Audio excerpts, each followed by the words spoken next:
On veut construire le Excel afin de faire les cales étalons. Donc, la première chose à écrire, c'est la grandeur de la cale étalon. Donc, la grandeur de la cale étalon va être écrite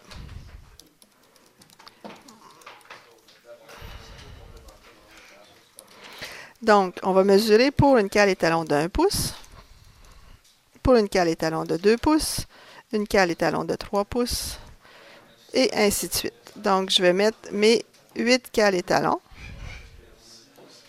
de cette façon-là. Mon pied à coulisse a une dimension maximale de 6 pouces, donc je ne peux pas mesurer. Ce que je vais faire, c'est que je vais insérer une valeur de 4,5 pouces et je vais insérer une valeur de 3,5 pouces. Je vais mettre les données avec plus de décimales, donc je vais ajouter des décimales pour les cales étalons de cette façon-ci. Je dois faire 9 mesures, donc je vais rentrer mes mesures ici. Je mesure ma première cale étalon, elle a 1 pouce. Donc, ce que je vais faire, c'est que je vais tout de suite mettre toutes mes mesures avec le bon nombre de décimales.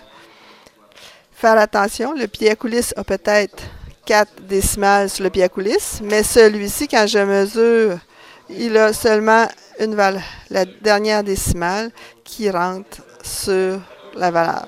Donc, je vais mettre mes valeurs que je vais mesurer. Je vais poursuivre la vidéo quand toutes les mesures vont être rentrées. Quand toutes les valeurs sont rentrées, la première chose que nous allons calculer, ça va être la moyenne. Donc, on va calculer la moyenne de nos valeurs.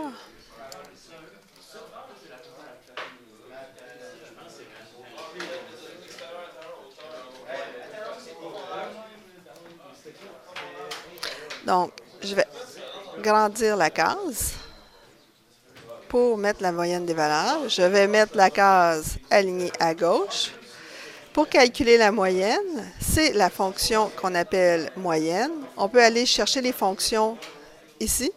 Donc, avec le f de x, chercher moyenne, faire OK, et on va aller chercher la plage de valeur qu'on veut calculer notre moyenne. Donc, notre plage de valeur, elle est ici. Donc, je vais calculer la moyenne entre la case C9 et C17. Donc, je viens calculer la valeur moyenne ici. Une fois que la formule est rentrée, je peux étirer la formule en prenant le petit carré dans le bas, donc le petit carré qui est ici, et je viens étirer la formule. Je vais calculer par la suite l'erreur de justesse. Pour calculer l'erreur de justesse, selon le texte, je vais aller chercher le texte. Donc, j'ai mis des images pour déterminer mes valeurs. Donc, je vais aller chercher l'erreur de justesse. Pour déterminer l'erreur de justesse, c'est la moyenne. Donc, dans la formule, quand on voit une valeur avec une barre sur-dessus, ça veut dire que c'est une moyenne. Donc, c'est la moyenne moins la vraie valeur. Donc, l'erreur de justesse se calcule tout simplement comme étant la moyenne moins la vraie valeur des cales étalons. Donc, ceci est mon erreur de justesse. Même principe, je vais le mettre à gauche pour que ce soit plus facile à lire. Et je vais calculer le tout pour toutes mes valeurs. Ensuite de ça, je vais déterminer l'erreur de fidélité. Pour déterminer l'erreur de fidélité, ce qu'on va faire, c'est que c'est la fonction de l'écart type. Et c'est l'écart type divisé par n-1. Donc, étant donné que c'est l'écart type divisé par n-1, quand je vais dans ma formule écart type, ici, je recherche la formule écart type.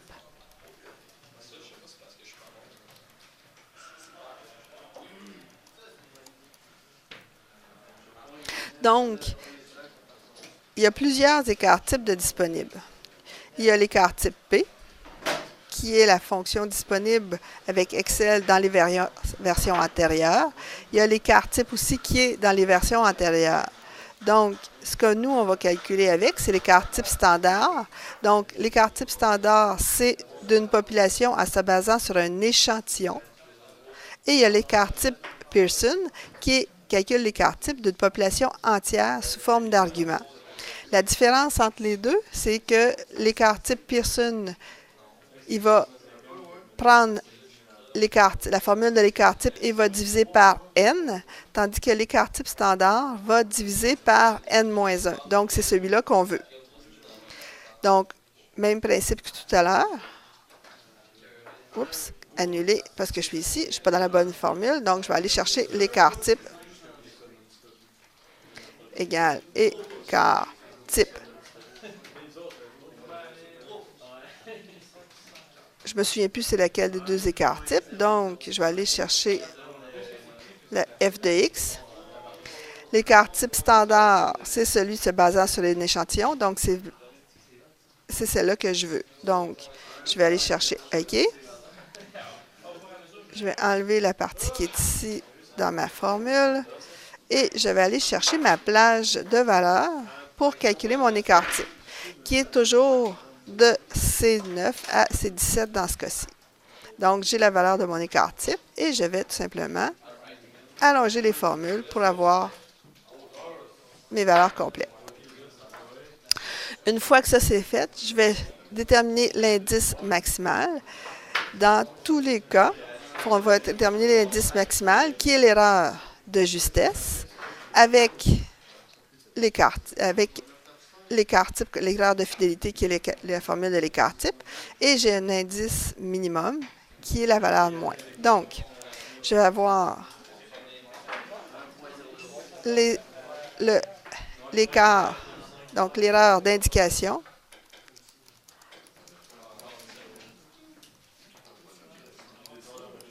max, qui est mon DJ, donc ma valeur de justesse, auquel je vais additionner,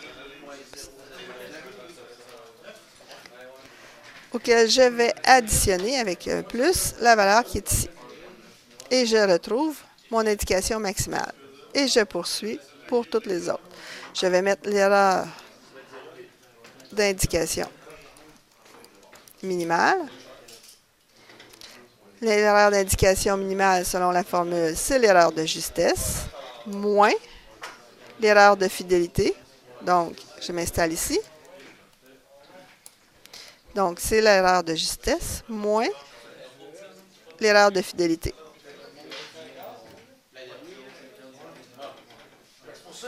Ce qui me reste à calculer, c'est mon admissible. Donc, mon erreur admissible. OK. Je vais avoir l'erreur admissible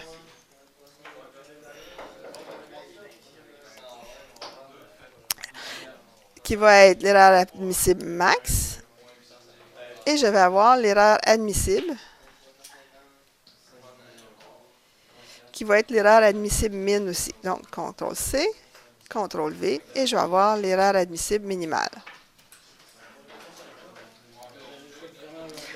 Pour calculer l'erreur admissible, c'est 20 plus la longueur en millimètres divisé par 50 et le tout est en micromètres. Donc, ce que je vais faire, c'est que je vais commencer par calculer ma longueur en millimètres.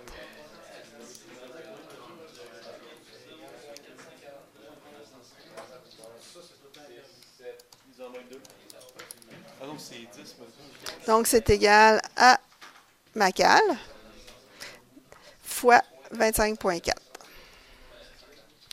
Ensuite de ça, cette formule-là, je vais la diviser. Donc, diviser par 50. Donc, je prends cette valeur-là que je vais diviser par 50. À ça, je vais faire plus 20. Donc,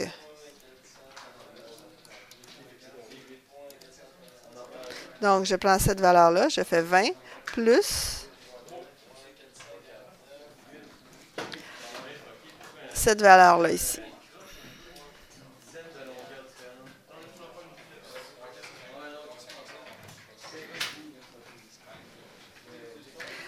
Une fois que ça c'est fait, là, j'ai ma formule qui est en micromètres. Donc, ça ici est en micromètres.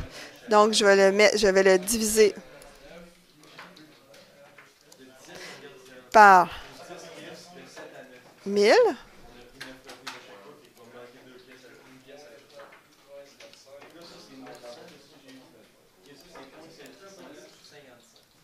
Donc, ça, c'est ma valeur en millimètres. Et pour l'avoir en pouces, je vais tout simplement prendre la valeur qui est là. Donc, si cette valeur-là est en millimètres et je veux l'avoir en pouces, tout simplement, je vais la diviser par 25,4. Donc, ça ici, c'est mon erreur admissible. Donc, la case qui est ici est égale à celle-là. Et la valeur minimale est égale à moins celle-là. Je prends les formules qui sont ici et je tire mes formules jusqu'au bout. Et ça me donne mon tableau Excel pour bâtir mon graphique pour la première façon de mesurer. Je vais faire une deuxième vidéo pour vous montrer comment poursuivre le tout.